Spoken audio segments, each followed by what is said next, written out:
Bowl season is here. Are you ready to cash in on what you know? Where you play is as important as what you play. The pros play at mybookie.ag. All the lines, odds, and plays, both college and pro, all at mybookie.ag. Play where you get paid super fast and there's never a hassle. Step up and mybookie.ag will match your deposit with up to a 50% bonus. Use promo code Ryan to activate the offer. Don't leave the money on the table. mybookie.ag, promo code Ryan, and your first deposit is matched up to 50%. Play where the pros play because they get paid. mybookie.ag.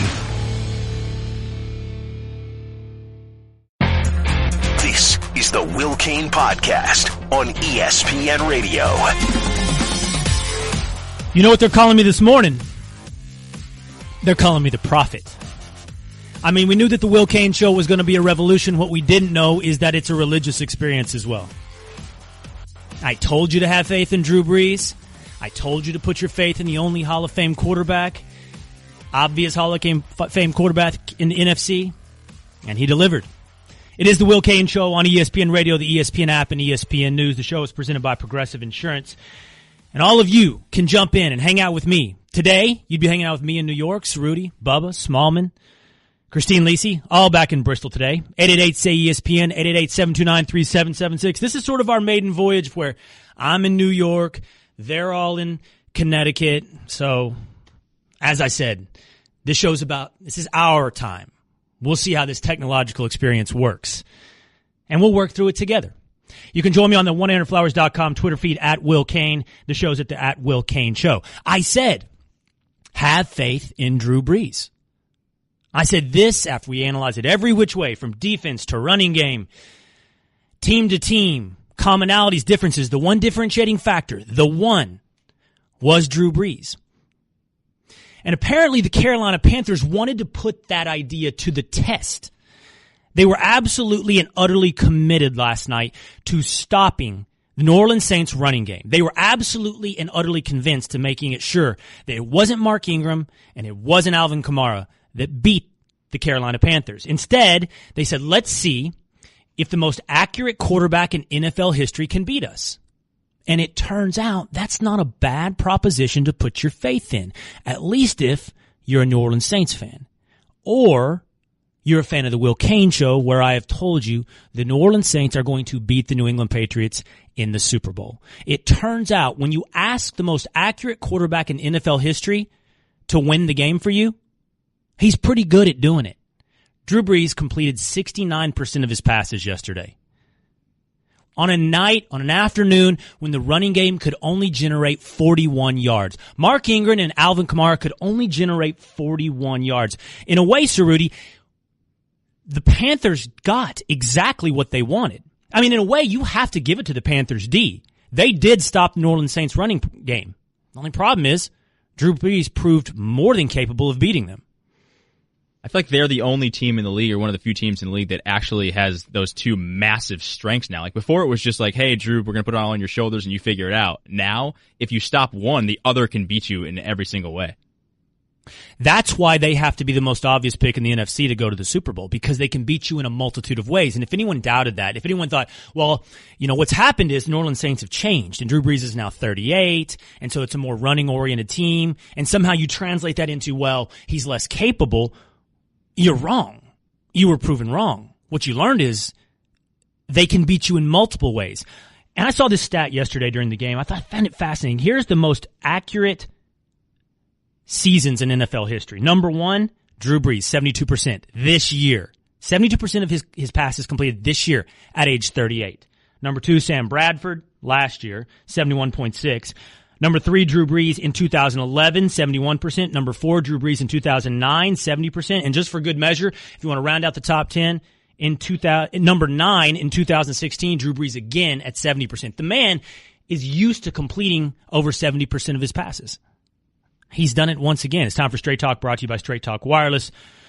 No phones, best networks, no contracts. The guy can beat you. This was the right thing to put faith in. And here's the thing. I think This weekend in the divisional round, what we're actually seeing is the NFC Championship game. I think we're seeing the two best teams in the NFC face off against each other in the divisional round. We're seeing a Minnesota Vikings team with an excellent defense, not unlike the Carolina Panthers. And even though Drew Brees threw for well over 300 yards, 350 yards, well over that, I think in a way you got to give the Panthers credit. They did what they wanted to do. And most of the night, did you guys see this? I tweeted this during the game.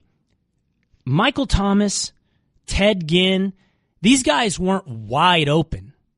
Drew Brees was throwing them open. I mean, the window was this small, often back shoulder falling down. Drew Brees put it where only, say, Michael Thomas could twist and catch the ball. And it seemed like play after play, that's exactly how he was completing passes.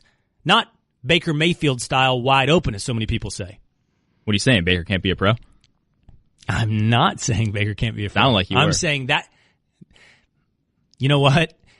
I'm saying that is exactly what the criticism of Baker has been, that he can't make the kind of throws that Drew Brees made last night. I'm not saying Baker can't make those throws. I'm saying I've heard that from other people. Here's the one thing I'll say about your Saints Super Bowl prediction that's tricky for me. They have to play the Panthers, and then obviously they're going to play the Vikings, and then they're probably going to have to play the Falcons, who look really good right now. That's a tough 3-game stretch to get to win all three and get to the Super Bowl.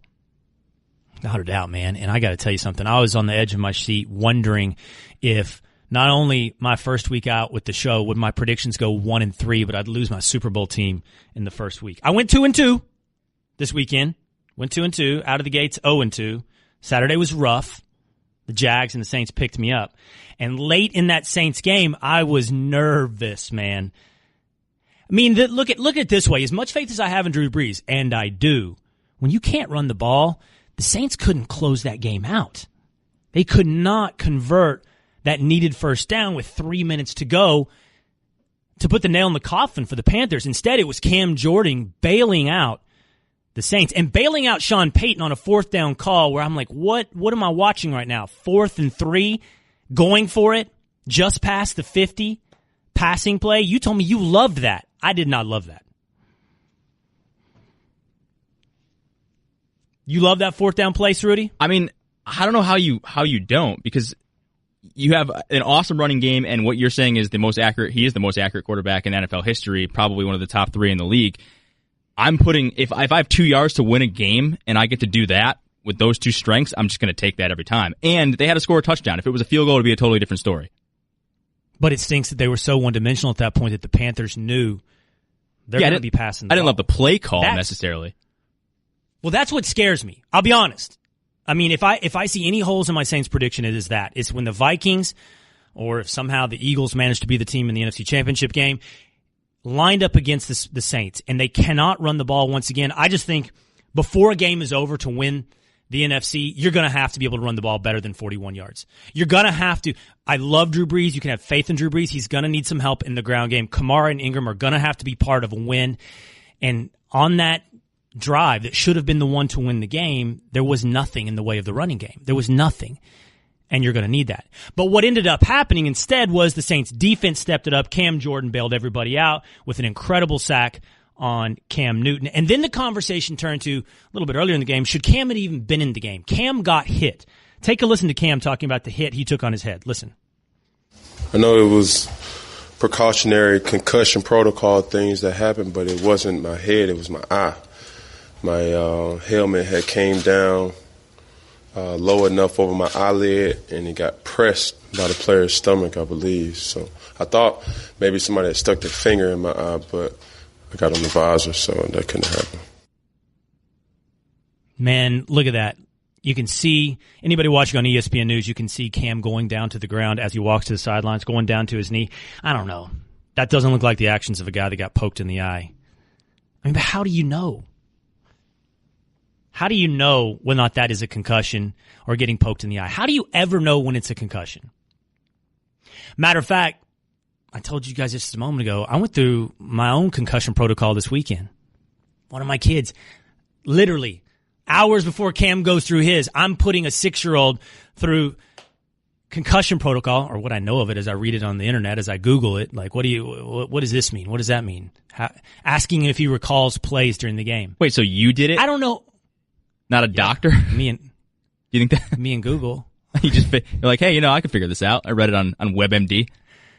Like everybody's an amateur doctor now. You have access to the internet. You start going through concussion protocol.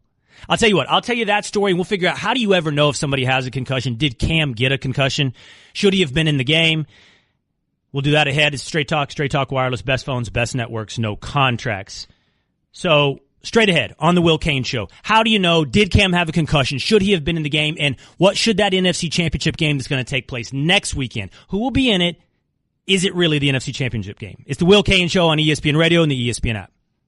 What's up, everyone? Will Cain here. Support for the Will Cain podcast comes from our friends at Rocket Mortgage by Quicken Loans.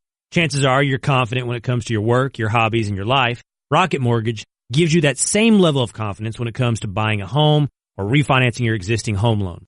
With Rocket Mortgage, you can apply simply and understand fully so you can mortgage confidently. To get started, go to rocketmortgage.com/will. Equal housing lender, licensed in all 50 states. NMLS, consumeraccess.org, number 3030.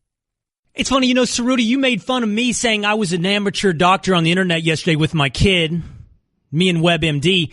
But how many people are amateur doctors every Sunday on Twitter that everyone knows, like, clearly when someone has a concussion in the NFL? I have no idea. Yeah, literally all of them. When not Cam Newton had a concussion yesterday. Go around the horn in the room right there. Who thinks Cam Newton had a concussion yesterday or shouldn't have come back in the game? Either one. You first, Rudy. So my issue is, if he didn't have a concussion, if he didn't have something in his eye, what did a coach tell him to, like, hey, fake it like your eye is hurt? Do you think that actually happened on the sideline? We would never know. I mean, but do you think in the moment they'd be like, hey, the camera's on you, make sure you make it look like you don't have a concussion, make sure you look like you have turf in your eye? That's a really specific thing to do. And that takes a Warren Commission level of conspiracy in the moment for those Panthers coaches to be saying, you know what? No, it's your eye. It's your eye. Hold it to your eye so we can say it's your eye, get you back in the game. It's not your head.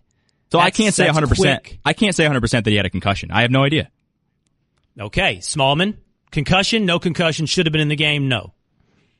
I don't know. It's tough to gauge. Seemed like it to me, but again, I'm not in the tent, right? All right. Bubba? He should not have been in the game. He should have come out. Really? Bubba? Hardcore Twitter doctor right away. How did you know that? How did you know he should not have been in the game? Oh, based on the concussion protocol, if they're gonna be serious about it, the guy gets hit in the head that hard and he's wobbling, they should be taking him out. Yeah, but all right, I appreciate it, Bubba. In fact, you get to be Straight Talk Wireless, nationwide coverage on America's largest and most dependable 4G LTE networks. It is the Will Cain Show on ESPN Radio and the ESPN app, presented by Progressive Insurance.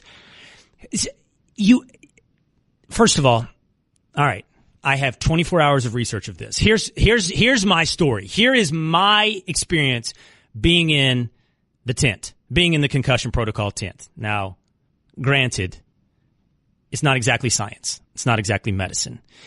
Yesterday morning, my kids play futsal. Futsal is like soccer, but it's on a basketball court. It's fast. It's 4-on-4 with a goalie, so 5v5. And the ball's heavier, so it doesn't come up. It's a heavy, hits the ground, so it's stay on the ground, hard ball. I have my 6-year-old playing up. He's playing with 8-year-olds. And towards the end of the game, he creates a wall right in front of me. Free kick for the other team. He and 2 other kids create a wall towards the goal. And this big old 8th grader who hasn't missed a meal gets up there, and my little 6-year-old is standing there, just probably not in bravery, more in ignorance of what the potential damage is and the potential risks are of his position at the moment, and just ready to stand in the spot the coach has told him as he creates the wall as this kid takes his free kick. And this big galoot goes back and just hauls off and hits this ball. And it squares, flat, flush hit in my 6-year-old's face, nose right there. Just head jolts back like that. And his hand goes up to his face immediately. And he looks over at me, and I can see he's crying. He's going to cry. And I'm like, first of all, by the way, I'm a joystick dad, and I'm working on it. And I've made promises to both my kids to shut up. I do entirely too much. Where are you on the field? Are you thinking? What's happening next? No. Do you have that, man? All right, so they're used to hearing me right away. He looks over at me, and I immediately start going, suck it up. suck it up. Come on, suck it up. And the tears are coming, and you can see he's going to cry. And I'm like, suck it up. And he takes his hand away like this, and it looks like ketchup had sprayed all over his face. Just blood everywhere. And it's already in the dripping face down the front of the jersey. And I'm like, oh my God. Okay, time out. I can't call a timeout. I'm not the coach. And then the refs see it and the coaches see it. And, you know, he starts to walk over back to his coach, who's a doofus, by the way. And I was like, no, send him over. So he comes back over to my side, and, you know, we start mopping the blood up with tissues. Everybody's handing you tissues. And long and short of it is, I'm super proud of him because he sucks it up. 30 seconds left in the game. I was like, you want to go back in? He's like, yep. I'm like, you got to stop crying. They're not going to put you in if you're crying. He sucks it up. Tears, blood, walks over. They don't put him in the game, but he makes himself available. Super proud of my 6-year-old. But the long and short of it is, the rest of the day gave me some scares because he vomited. Not once. He vomited like 4 times. And so I immediately turned into WebMD concussion doctor.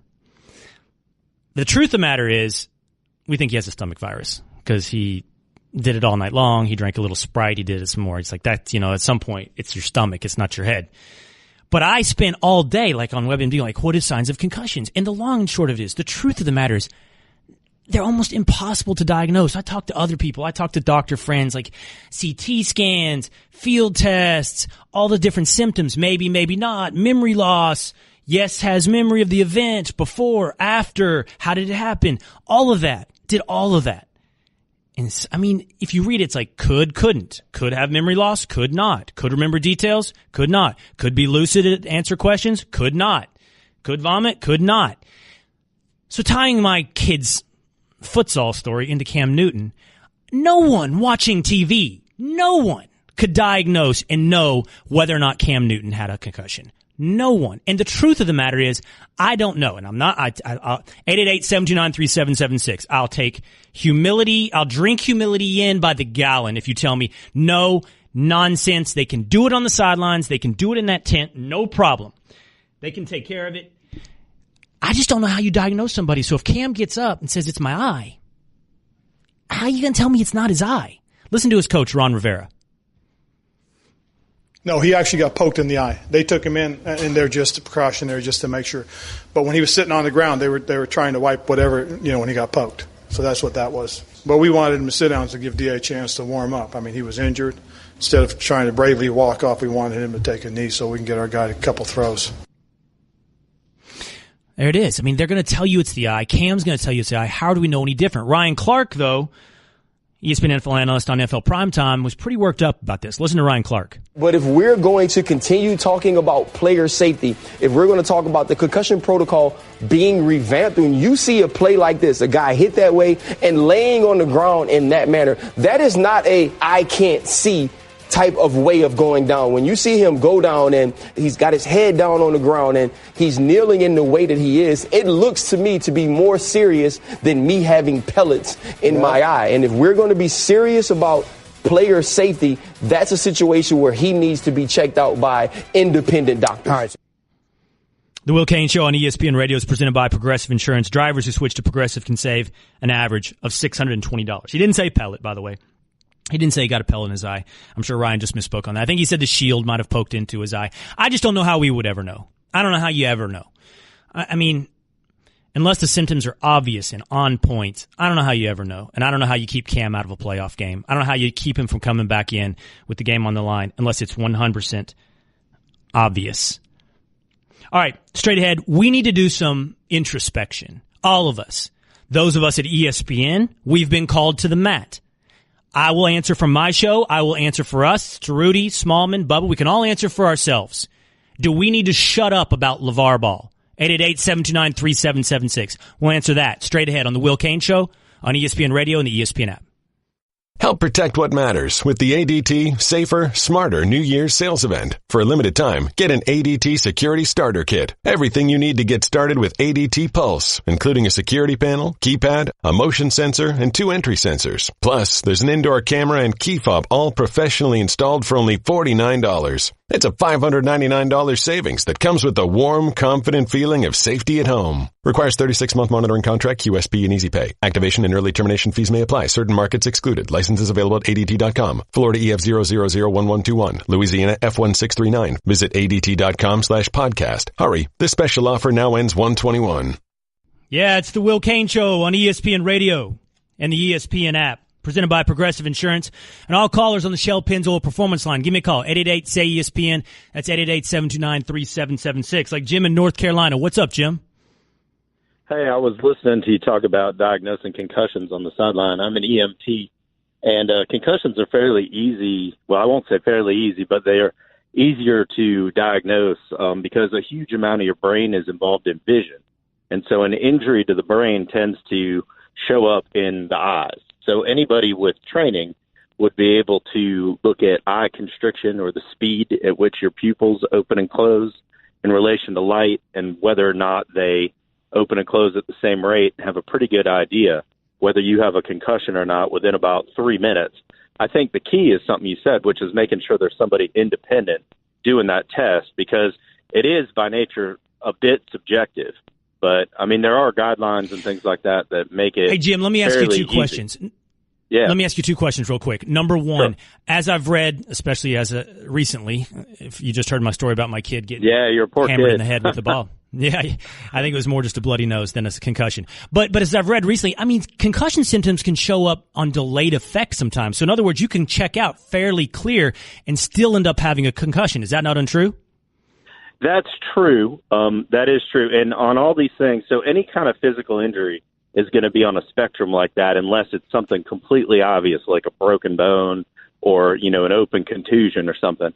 But they tend to show up very quickly. So while it's true that it can be a delayed thing, I mean, you could probably knock out 80 to 85% of the concussions where the symptoms wouldn't be delayed by more than a few minutes. Because what you're talking about is you're talking about an injury to the brain. It's sort of like your son getting hit in the face with the ball. His face didn't swell up right away, but it probably swelled up within about 60, 90 seconds. So the same thing happens to your brain. So the answer to your question is yes, but practically, if you had somebody trained on the sideline to do it, they would catch most of the case. All right, appreciate the call, Jim. The second point I was going to make, and it's more of a point than a question to Jim, was this. If it's true that the quickest and easiest, most accurate way to diagnose a concussion would be your eyes and eye constriction and the effect of light on your eye, isn't it interesting that the easiest way then to maybe hide a concussion would be to say you had an eye injury? I mean, I'm sure still there are light tests and whatnot that could see through actually getting poked in the eye, but that seems like a pretty convenient cover. All right, I want to change the subject because I want to talk about something else. Look, I rarely check Twitter during the show. I did just a moment ago. And I heard somebody say, you mentioned he who should not be named, and I'm changing the channel. The he who should not be named is LaVar Ball. Now listen to me for a second. The conversation that I want to have is, should we have the conversation? Because sports media, and in particular ESPN, has been called out for its coverage of LaVar Ball. Why? Because LaVar Ball said this about Luke Walton to our own Jeff Goodman. Listen. That's the mindset I have on the fact that I'm looking and like when you lose by 20 and 30, I've always said, when you lose by 20 and 30, I even tell my boys, you don't want to play for me. You don't want to play. So I tell them that's a pride thing. And that's what I see on the outside sometimes. And it might be a strong opinion, but it's my opinion on the fact that I'm like, they can't be losing like this. But something is going on right there, and I don't know, and they got to work to fix it. But from when I look at things like that and being in that mode, when you're losing by that much, I got to look at something. All right, so LaVar is saying that the Los Angeles Lakers don't want to play for Luke Walton. And in fact, I believe he went on to say that Luke Walton shouldn't be the coach of the Los Angeles Lakers anymore. Well, in response of that, head coach of the Dallas Mavericks, Rick Carlisle, who's also the head of the Coaches Association, said this about coverage of LaVar Ball. Listen. ESPN is an NBA partner, and they've been a great one. But, part of that partnership is that, the coaches do a lot of things to help them with access, interviews, all those kinds of things. And in exchange for that, they should back up the coaches. Printing an article where the father of an NBA player has an opinion that is printed as anything like legitimate erodes trust. There is not a single ounce of me, there is not a bone in my body that ever wants to be on the side of LaVar Ball in opposition to Rick Carlisle. I mean, I'm a Dallas Mavericks fan, and I think Rick Carlisle is a criminally underrated coach in the NBA. I think he's one of the top 3 coaches in the NBA, and almost everything he says or does about the sport of basketball is correct. LaVar Ball, on the other hand, is a complete and utter moron who makes proclamations that are transparently stupid for the sake of attention. He, in turn, gets that attention from us and is getting that attention from me right now. So the question is, am I doing something wrong? Is ESPN doing something wrong? Do people not want to hear about LaVar Ball? And is it irresponsible to talk about LaVar Ball, as Rick Carlisle just said? So let me put it to you this way. Nothing LaVar Ball says is accurate or worthy, for that matter, or something to give credence and weight to. But Rick Carlisle, as much as I respect him, is also wrong here. The reason that the media talks about LaVar Ball is because people want to listen to things about LaVar Ball. That's the God's honest truth. Okay? I've seen the ratings. I've seen the ratings effect on First Take. I've seen the ratings effect on radio. I've seen all the numbers on .com about articles that people click on. You can tell me all day long that you don't want to hear about it, you don't like it. What you're really telling me is you don't like him, and that's fine. But you still click on the article. You still listen. You still watch. I'm just telling you that's the truth. The data shows it. And the media, to a large extent, will give you what you want. The media, to a large extent, doesn't have principles, morals, or make value judgments on what you should be listening to or thinking about or reading. It will give you what you want because it's a business. Higher ratings, higher money. Your attention, higher revenue. That's the God's honest truth. Second, this is also perhaps sad but true, but LaVar Ball is newsworthy. He's the father of the second pick in the NBA draft, the franchise cornerstone of the Los Angeles Lakers. And although I don't think any player's father making these kind of statements would be news, I think any player of similar statures would. I think if LeBron James' father were active in his life and in this, then we'd cover it. Same thing about any other player. Name a player in the NBA. If his father were acting and saying things like this, calling out coaches, calling them to get fired, I think they would be getting covered. It's newsworthy. It gets ratings. And the truth of the matter is the relationship of the NBA with ESPN is not as Rick Carlisle says. Partners don't have each other's backs. They're business partners. The role of the media is to cover things, hopefully critically, not have each other's backs, not being partners. That's not truth-telling media. What you can say about LaVar Ball is tell the truth. You may say, well, you shouldn't be talking about it all. But we should be telling the truth about him. I'm going to do that here. I think he's a moron. I think he's an attention hound. We don't spend every day talking about him, but I know that when we need to, most of the time what the data tells us is the public wants to talk about it. All right, I want to keep this conversation going. I want to get everybody in the control room in. Because, Rudy, I know that you disagree with me a little bit, right? Very much so. Very much so. Yeah. Okay, let's do that. Let's also get the audience in, 888-729-3776. That's 888-SAY-ESPN. Let's also do this. Let's get Jeff Goodman on the phone, okay? Jeff's in Lithuania. He's the guy covering LaVar Ball. Essentially, he's the guy, his work is what Rick Carlisle is calling out. All that straight ahead on the Will Cain Show on ESPN Radio and the ESPN app. Trying to do a little bit of professional soul searching. I mean, honestly, trying to be honest with ourselves. Should we be covering LaVar Ball? Rick Carlisle said it's a disgrace that ESPN covers LaVar Ball to the amount, the extent, and the way that it does. They've allowed him to have a platform where he's called for Luke Walton to essentially have lost his job, that the players don't want to play for Luke Walton anymore. My argument has been this to you guys. The media is largely a mirror. It's a reflection of what you want. And LaVar Ball is going to get covered because, number one, he gets ratings. It's a fact. People say they don't want to hear about LaVar Ball, but every .com article, every radio segment, every television segment reflects that they actually do. Ratings go up.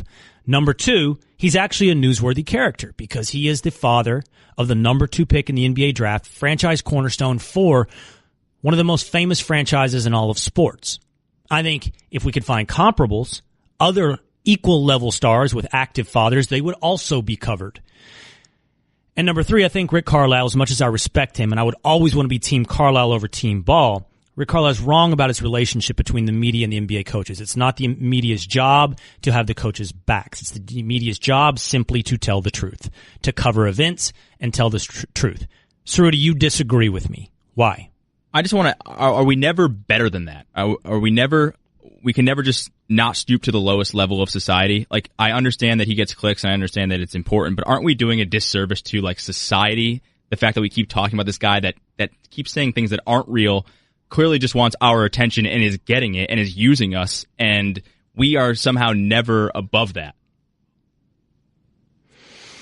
Well, the we in there carries a lot of weight. I mean, let's do media analysis for a moment beyond the fact that you and I are on a 3-hour radio and television show right now. The answer is no when it comes to media. Not above that. No. I mean, we can analyze the media. No. You know why? Because most media is covered and funded by advertising.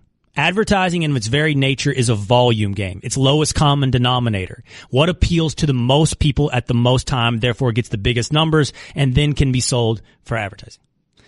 So, no, for most media, it's not above it. But the other thing is, I just don't know what the moral calculus is to be better than. Look around. The Kardashians, Paris Hilton, whatever it may be, everyone covers things that get attention. I'm not saying it's right or wrong, by the way. I'm just saying it is. In fact, let's go to the man at the center of the storm. Let's go to Lithuania, where we have so many times over the last couple of weeks. Last week, since I started this show. To Jeff Goodman, the man who is following the Ball circus all the way to Lithuania. What's up, Jeff? What's up, guys? How are you? Well, I'm good. All right, man, I'm told that you have you did go get the massage, the Lithuanian massage. I'm told you did that. I did. It was a little bit, kind of threw me for a loop. So my producer and I both got massages last night, and he gets done. He went first. He gets done, and I see him, and I don't really. I think I've gone for massages like maybe 5 times in my life, and the first 4 with my wife, on vacation or whatever. And he gets done. He's in the locker room or whatever. He says it's intense. I said, yeah, he says, he was, it was really intense. He was, whatever. I said, he said, yeah, he. I ran back to the front desk. I'm like, no guy's giving me a massage. Like, no chance in hell. So, they got to change. Oh. So I ended up getting the massage. It was relaxing.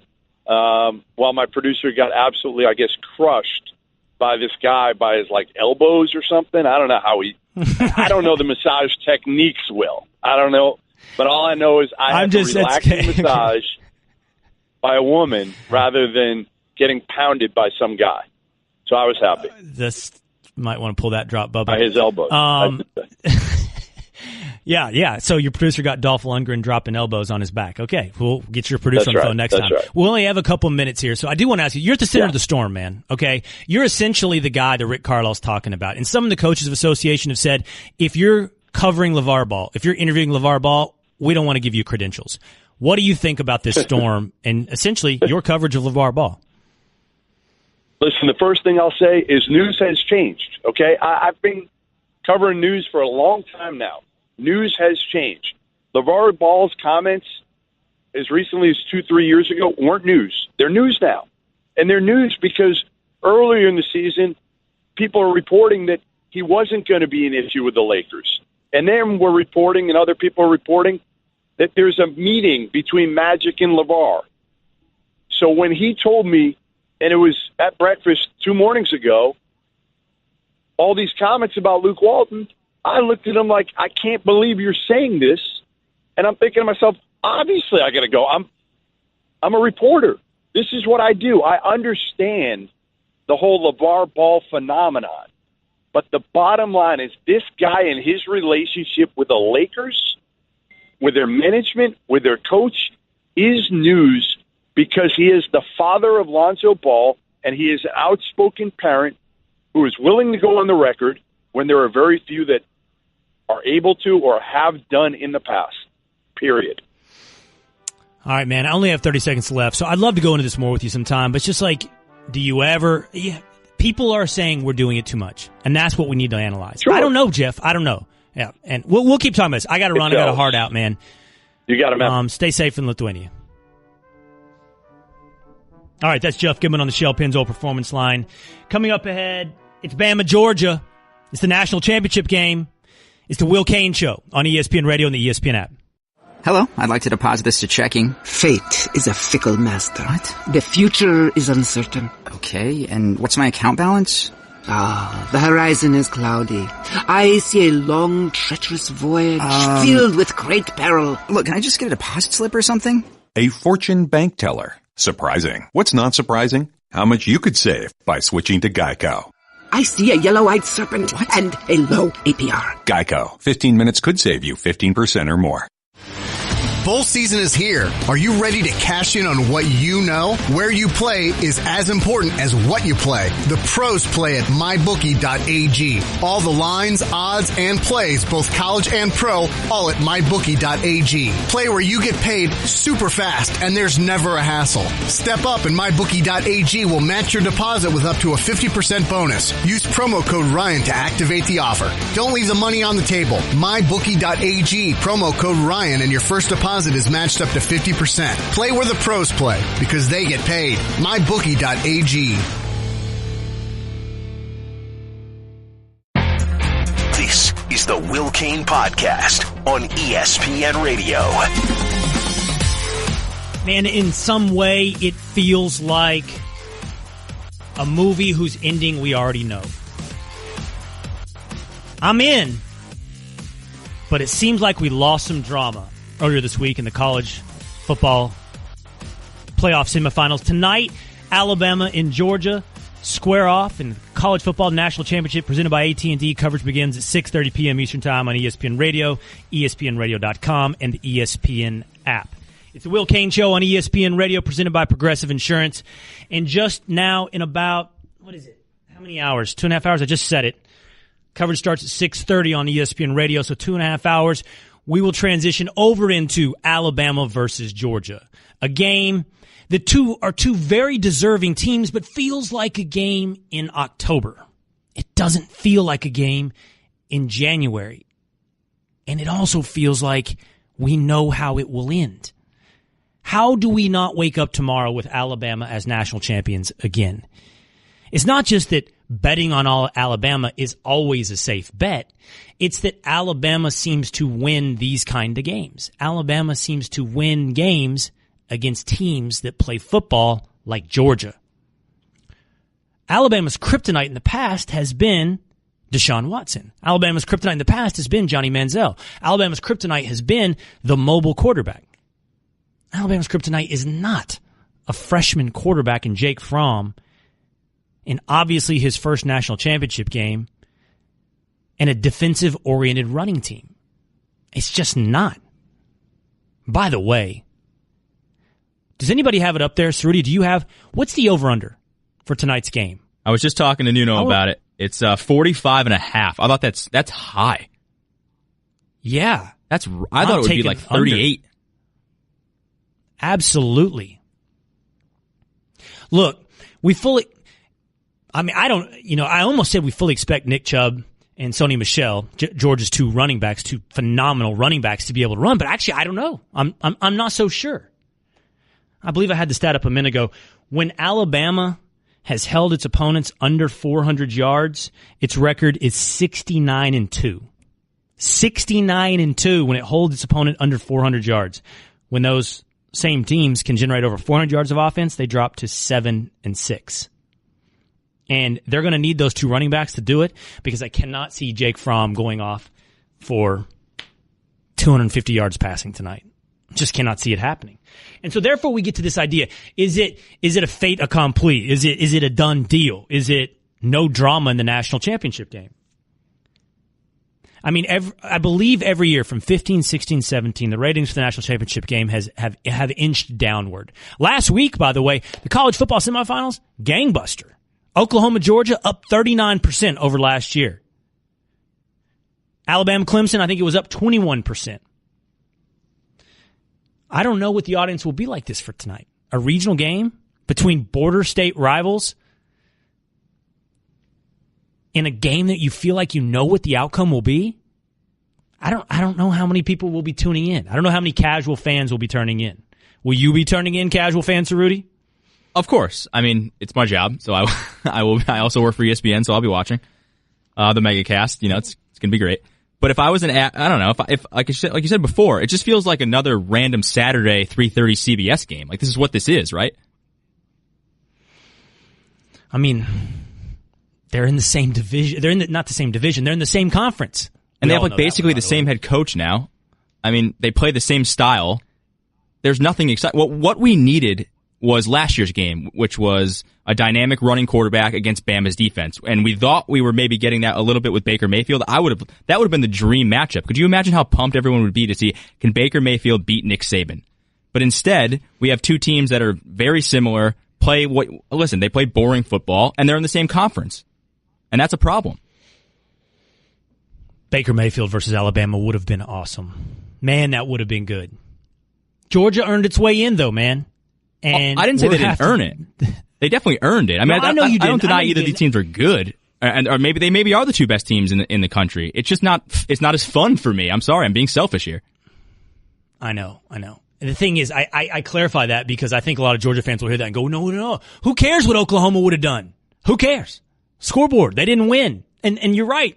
Georgia fans belong in. Georgia belongs in. The problem is, the game isn't the one that most people wanted to see. Georgia runs the ball 69% of the time. Isn't that the exact thing that Alabama is so good at stopping? I mean, I guess we can see strength on strength. That's what this will be. I mean, you can hear people say, battle in the trenches. This is the kind of game you see where men come to play and all that stuff. I mean, I'm betting the under, though. And we know they're in the same conference, as you said, Rudy, because they're going to remind us consistently. They will be chanting SEC throughout the game. The question is, how many Alabama fans will actually be chanting SEC? Georgia fans will be. So the country's a little tired of this, but ESPN's own Ryan McGee says, deal with it. Listen to Ryan. We all this week done so much radio on so many ESPN affiliates around the country, and when I'm talking to the West Coast and I'm talking to the Midwest and I'm talking to Texas, they all kind of roll their eyes a little bit. But my response to that is always, win your games. The people who wouldn't take care of their own business are the ones who opened the door for Alabama. They did. And so, I think about the very first playoff championship game we had. It was Oregon-Ohio State. Win your games. He's right. I mean, the thing about it is, you have to be clear. Like, I'm not mad at the SEC. I'm not mad at Georgia. I'm not mad at Alabama for being in the national championship game. I'm just mad that this is the way it's got to be.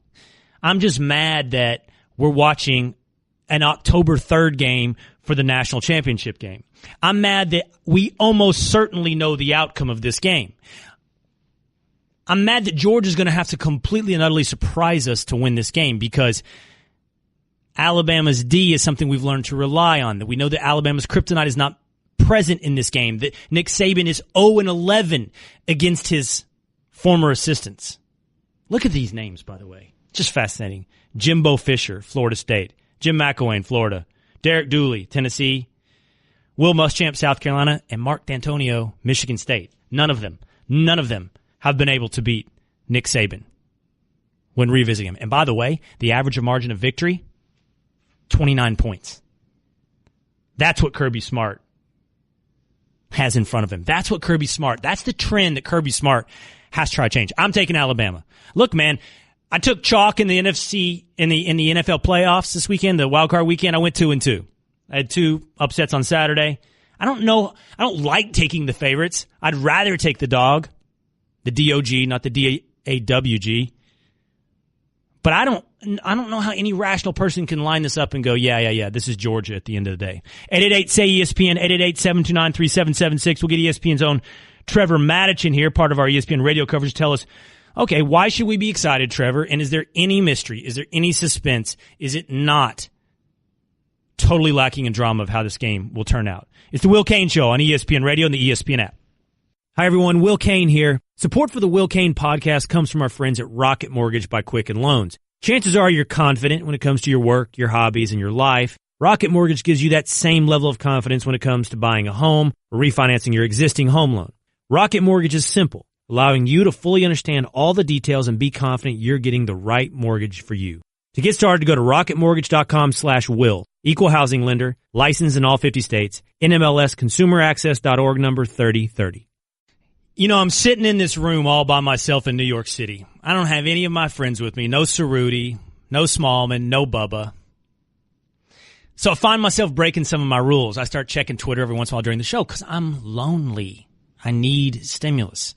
So I found this, guys. I found this on Twitter. This is from Tommy Champion. I have to be... What did I say when I launched this show? I said I will tell the truth.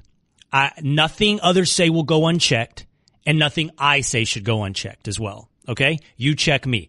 And I said, it's not my show. It's our show. It's not my time. It's our time. So Tommy Champion's calling me out. I don't go unchecked. He said, Will, you said we would get to help run your show. I promise you this. Every time you talk about LaVar Ball, I'm out. Channel changed. Better luck tomorrow.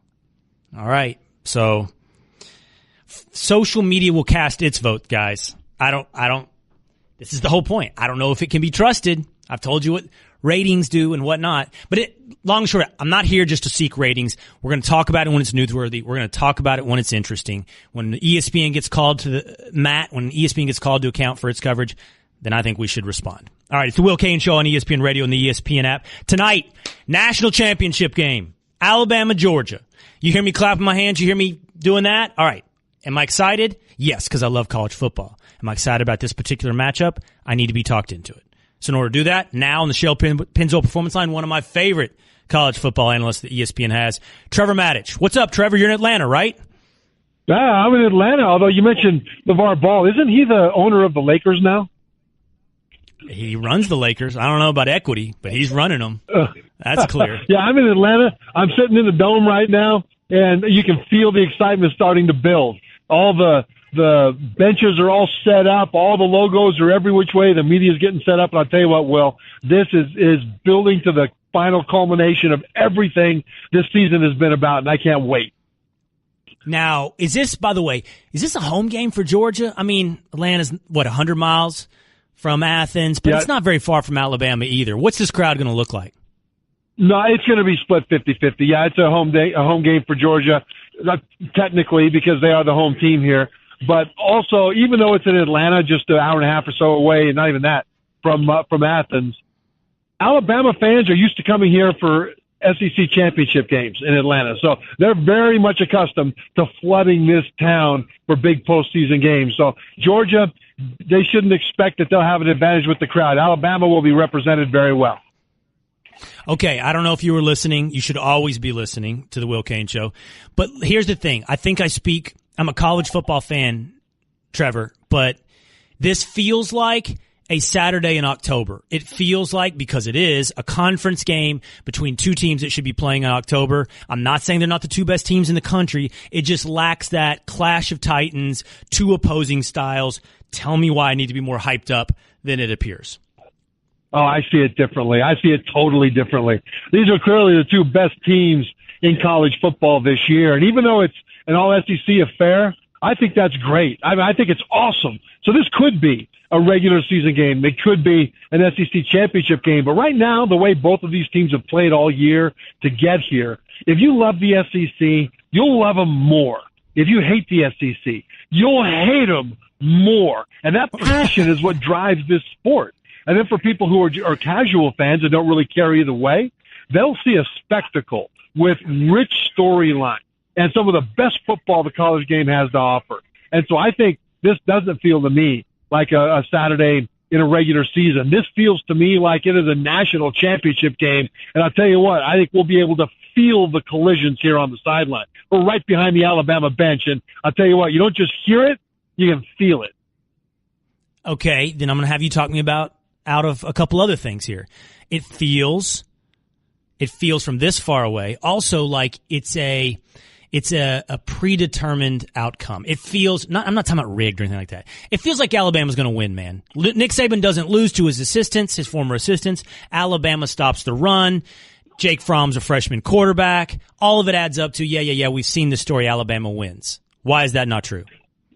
Well, first of all, he is 11-0 against former assistants, but most of those assistants got their jobs because the teams they went to were in some sort of disarray. Georgia came open because Georgia got tired of winning 9 or 10 games a year but not going on from that. So Kirby Smart inherited a good situation that he's made a lot better. His players are better than those other 11 games against former assistants that Saban has won. Another thing is that quarterback Jake Fromm is a true freshman, as you mentioned, but he is a guy that in the last 2 games, the SEC Championship and the Rose Bowl against Oklahoma, has shown that mentally, it seems to me like he's 40, Will, because there were plays in that last drive in regulation in the Rose Bowl, Georgia trailing by a touchdown, had to score a touchdown to force overtime or go home. And he was under pressure, Jake Fromm. And instead of short-circuiting mentally, like a lot of young quarterbacks would, he kept his head in the play. He continued to problem solve. And I tell you, if he can do that in the Rose Bowl in that situation, who's to say he can't do it again tonight? Now, he'll have to because Alabama will be a completely different experience for him. He's never faced a defense like this. Even Oklahoma's defense, not even remotely close to Bama's. But he's shown that under pressure, he doesn't wilt. And I'm very interested to see how he does under Bama pressure. It's ESPN college football analyst Trevor Matich on the Shell Pennzoil Performance Line. Pennzoil Synthetics, taking synthetic motor oil performance to a whole new level. Make the switch to Pennzoil Synthetics today. So you're taking Georgia then? Is that what I heard? Nope. When the Final Four were announced, I said Bama would win it all. And even with some injuries they've had at linebacker and offensive line, I still think Alabama wins this game.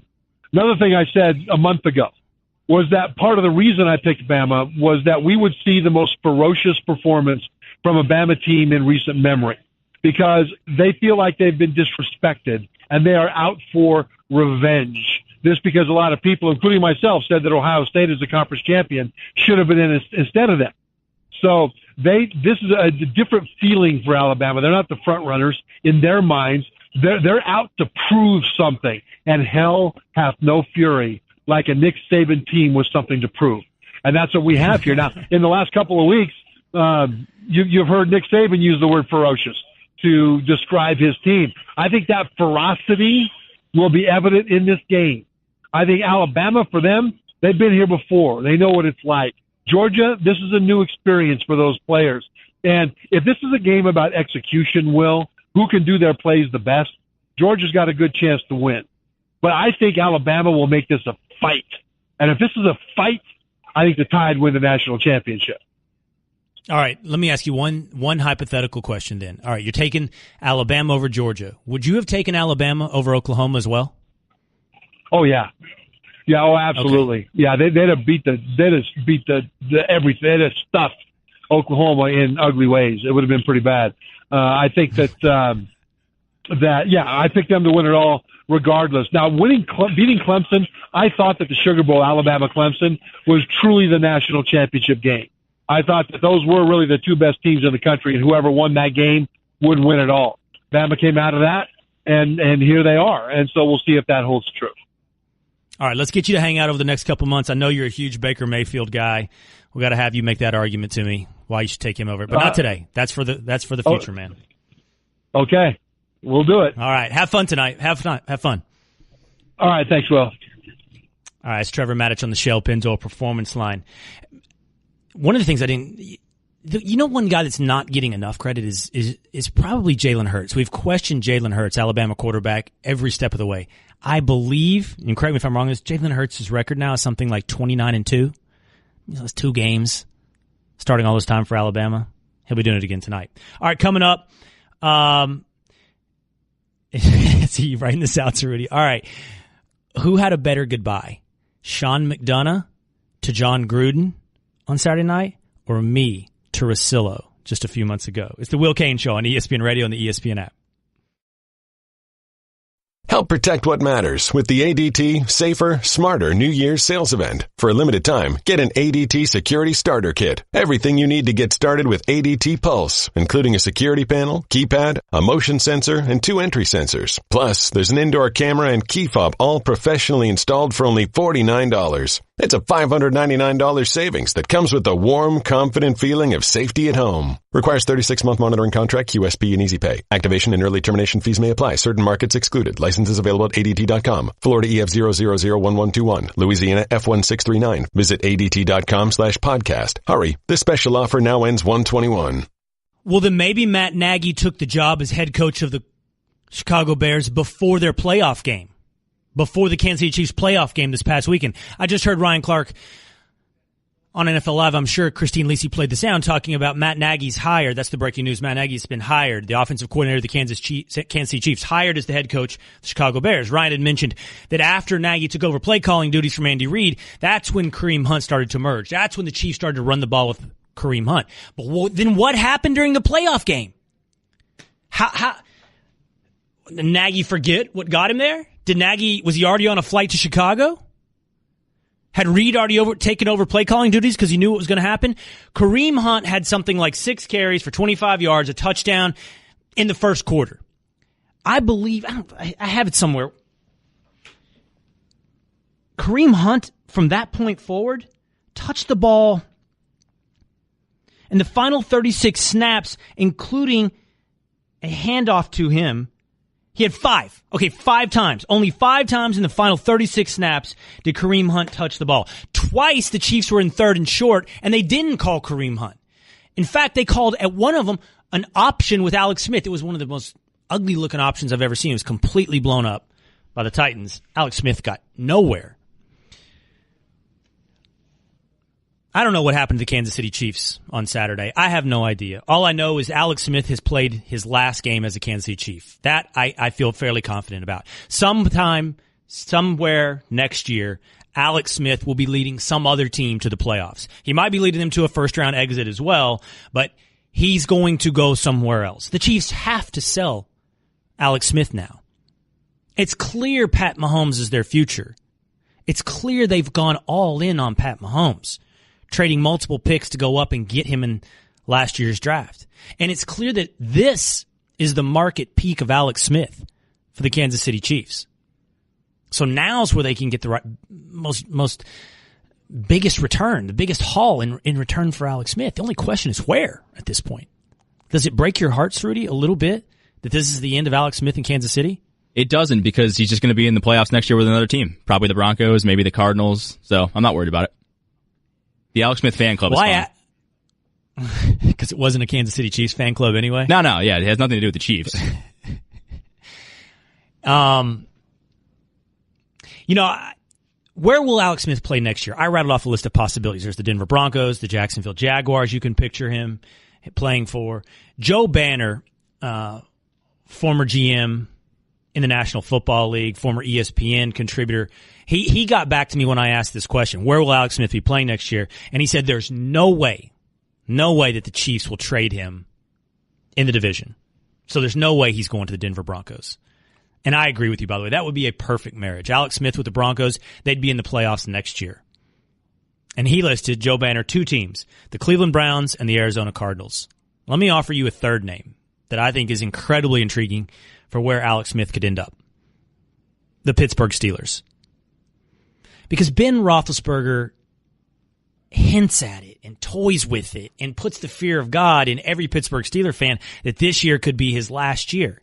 And I think Alex Smith in Pittsburgh could keep that train right on rolling. See, I don't think any of this is Alex Smith's fault. Where the Chiefs keep ending up, how they have experienced first-round defeat after first-round defeat in the playoffs over and over, I don't really think it's on Alex Smith. I mean, even Saturday, this is a nice game for Alex Smith. It's Andy Reid, the one that let him down. Look at these stats for Alex Smith. 24 of 33 again. As it always happens, when Travis Kelce went out, it seemed like the big play was completely gone. It seemed like the Chiefs completely shut down, because they did. They went from 21-3 to 22-1, 22-21. But honestly, that's on the Kansas City Chiefs coaching staff, to me. That's not on Alex Smith. Shorty, do you put any of this on Alex Smith, where the Chiefs have ended up over the last several years? I mean, when you sign Alex Smith, you know that he's not going to lead your team. He's not going to be the reason that your team wins games. He's a nice piece. He's not going to turn the ball over. I know Ryan used to always get mad about that. He doesn't turn the ball over. It's actually a pretty valuable thing to do. He gets the ball where he wants. He's never probably going to lead you back from a double-digit deficit.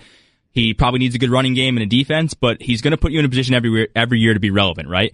But he's not going to win games by himself. I think everybody last night was blaming Andy Reid. And I think the interesting thing is whether or not Andy Reid is back next year. Andy Reid's going to be back. Andy Reid has done too much for this Chiefs team. He's done too much for every team he's been a part of to say goodbye to him at this point. You know, Tim Hasselbeck, who's going to be on our show a little bit later today, has said this several times. He said, you can't go broke taking a profit. Alex Smith takes a profit. Now, at times, could he hold on to his stock a little longer, complete a further pass downfield, strike, and get rich? Not just take a profit, but actually get rich in your offense? Yeah, there are times. But you can win. I firmly believe you can win with Alex Smith. You can win everything with Alex Smith if you have the right team around him. It's sad because this Chiefs team did at times this year look like that was the team Alex Smith needed. Weapons in Kareem Hunt, Tyreek Hill, Travis Kelce. Decent defense. By the way, looked like the defense would win it for the Chiefs there at the end when Derek Johnson returned the Marcus Peters strip of Derrick Henry. Did you guys hear Sean McDonough's call on that? Here, play it. Let's listen to this. Derek Johnson, the all-time leading tackler in the history of the Chiefs, with a touchdown for Kansas City. Oh, boy. McDonough's voice was cracking a little there. A little? Going through puberty. Developing his deep voice. I'm really, the funny thing is, on any Sean McDonough criticism, I am not the guy to be doing it. I know what this sounds like. I know the depth of this voice. I know the rich baritone as compared to the guy that used to sit next to me and Ryan Russillo. I know about all that. In fact, another good comparison between me and McDonough, I noticed this. I emailed you guys immediately. Here's McDonough saying goodbye to John Gruden, because John Gruden, as we all know, is going to be the Oakland Raiders head coach, and saying goodbye to McDonough, who he's worked with on Monday Night Football for how long has it been? How long have those two been together? 2 seasons. 2 All seasons. of 2 seasons. How long were you with Ryan? 6 months? 6 months or so? Every day? Here. That was comical. Every day for 3 hours. Here's McDonough saying goodbye to Gruden. Listen, tell me who got more emotional, McDonough or me? Here's McDonough saying goodbye to Gruden. Coach, as we wrap this one up, all of us last night at our production meeting had a chance to tell you what we think about you and how much you've meant to us and to Monday Night Football. And thank you. What a great way to send you out, appropriately so. Thank you. Good luck with the Oakland Raiders. Been a great run. Thank you. It'll be tough for a lot of us on this crew to be impartial. We go into those production meetings and see you next year. Thank you. Just Gruden all awkwardly. Thank you. Thank you. Thank you. That was real, man. You guys think he was? Was he on the verge? Yeah. Was McDonough on the verge? He got me. I don't know. For sure. I thought he was. Who was more on the verge? Me or McDonough? Me saying goodbye to Russillo or McDonough saying goodbye to Gruden? Sitting next to you was one of the most pleasant surprises of my career. Not just because we're kind of the same dude and kind of boys and that kind of stuff, but because I have a ton of respect for you. You do the work. Shaky voice. You work hard. You know what you're talking about. But more than that, you respect people that sit across from you. And you brought out some of the best in me, and I don't think that's about unique to me. And that's a testament to how good you are at this. Okay. I heard more shaky voice with McDonough, right? I'm not sure that's true. No. You all the way. Oh, Smallman steps in. You weren't here at that time, Smallman. I was watching. You don't know. I was watching. I texted Ryan, Will Cain getting emo. Biggest surprise of the day. Emo. I don't know. McDonough, I heard it. I was watching at home. I was like, oh, I recognize that shaky voice. He's holding it together. I'll give McDonough this. He at least had 2 years. Jesus, man. I was only there for 6 months next to Ryan. Yeah, I didn't know you had that in you. Imagine how Scott Van Pelt felt. Jeez. Yeah, 2 years, though. It's a total of 30 times. That's it. 30 times. And, okay, so 2 years, 30 times. A broadcast is like 3 hours. We need to do the math on that versus 6 months, 3 hours a day, 3 days a week, that thing. See, mine was intense. That's the thing. Ryan and Maya's relationship was intense. An intense, torrid, that kind of thing. How about this? Let's get Sean McDonough to come on a little later. He can prep us for the national championship game. I don't know if he's game to talk about this or not. You guys will have to tell me if that's fair game. All right, you can tweet the 1-800-Flowers.com Twitter feed. Who had the better goodbye at Will Cain Show or at Will Cain. Plus, let's get into this. Let's get back into where will Alex Smith be playing next week. 888-729-3776. That's 888-SAY-ESPN. You can join the conversation. And how bad was the officiating this last weekend? Everybody's talking about it. Was it really, did it determine the outcome of any games? It's the Will Cain Show on ESPN Radio and the ESPN app. If it's true that the Chiefs are going to move on from Alex Smith in this offseason, think about the pool of quarterbacks that could be out there that could change the fates of so many different franchises. You'll have Alex Smith, potentially. You'll have Ryan Tannehill, potentially. You'll have Blake Bortles, potentially. We'll just assume potentially with each one of these guys, okay? Case Keenum, Eli Manning, Kirk Cousins. There was a report out this morning that if Pat Shurmur, the offensive coordinator of the Minnesota Vikings, gets a job to leave Minnesota, say to go to the Arizona Cardinals, that he may take Case Keenum with him. Those two have a tight relationship. They've done very well together. And Shurmur's turned Keenum, at least this year, into a potential MVP candidate. So which one would you want? If, say, you're the Arizona Cardinals, or say you're the Pittsburgh Steelers, and you're either preparing for or facing the reality of life without Ben Roethlisberger, who's hinted numerous times that this could be his last year. 888-SAY-ESPN, that's 888-729-3776 on the Shell Pennzoil Performance Line, or tweet the show at the WinterandFlowers.com Twitter feed at Will Cain Show. I'm at Will Cain myself. Starting off the year with a little romance is easy at WinterandFlowers.com. Right now, when you order a dozen multicolored roses for only $29.99, you'll get another dozen absolutely free. To order, go to 100flowers.com/ESPN. I'd want Alex Smith. That's my choice of all those guys. Say I'm the Jacksonville Jaguars, or definitely if I'm the Pittsburgh Steelers, or the Arizona Cardinals. Anybody with a realistic chance to make the playoffs, certainly, and make a deep run in the playoffs, I think Alex Smith is your guy. I think he's the guy out of all of those veterans. Kyle in Ohio. Who do you have, Kyle, on the Shell Pennzoil Performance? Which quarterback would you want? What's going on, Will? Big fan. You bet. If I'm the Miami Dolphins, do I not take a look at Alex Smith and put him with Adam Gase next year? Yeah. I mean, I think Alex Smith, my personal choice, and tell me where you are on this, Cerruti. I know you're like the massive Alex Smith fan, but you're somewhat objective. You're just Alex Smith. Somewhat. I think of you as an Alex Smith realist, because for years and years people crushed Alex Smith, right? And He was undervalued, and you were singing his praises. So I don't think you're just a huge Alex Smith homer.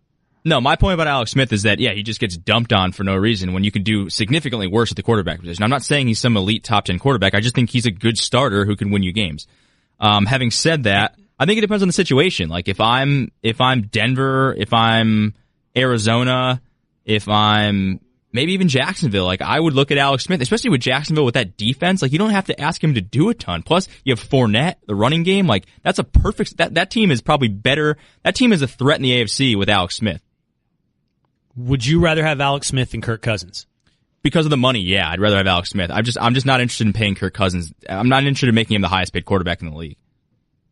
And Kirk Cousins, while great statistically, by the way, Alex Smith has been great statistically this year as well, hasn't shown that he can take a team any further than Alex Smith has. I would rather have Alex Smith. He's safer. I think he's more proven. I would take Kirk Cousins on my team. I just don't like the number that he's going to command. I think they're pretty equal. Yes. Okay, what if the money was equal? Would you take Cousins then? I think I would take Cousins, if the money was equal. Because I think Cousins can, if you're down, like I was talking about last segment, down double digits, Alex is probably not your guy. I think Cousins can do that. I don't think Cousins is like, for instance, if I was the Jags, I'd rather have Alex Smith. If I was Denver, I'd rather have Alex Smith. If I was the Cardinals or a team that needed a little bit more offense, I'd probably go with a guy like Kirk Cousins. I go Alex Smith in all those scenarios. Kirk Cousins is my second choice. All right, the other big conversation, and you can join, again, jump on the 100flowers.com Twitter feed at Will Cain Show or at Will Cain, or give us a call, 888-729-3776, and let us know who you want. The other big conversation from this weekend of wildcard games was the officiating. So many said it was absolutely horrendous. Here's Ryan Clark on the 8 o'clock Sports Center last night with John Anderson. Listen. Listen, I don't think it's a good call. I'm not necessarily sure if he was outside of the pocket, but when you're getting hit like that and you're trying to get the ball down the field, of course the throw is going to be errant. And if Greg Olsen is correct and there were other officials trying to convince the head man that he was outside the pocket, that the ball had crossed the line of scrimmage, I think he should have went with that call. This call changes the game, and you don't want the stripes to have this much of an effect on the outcome of a huge playoff game.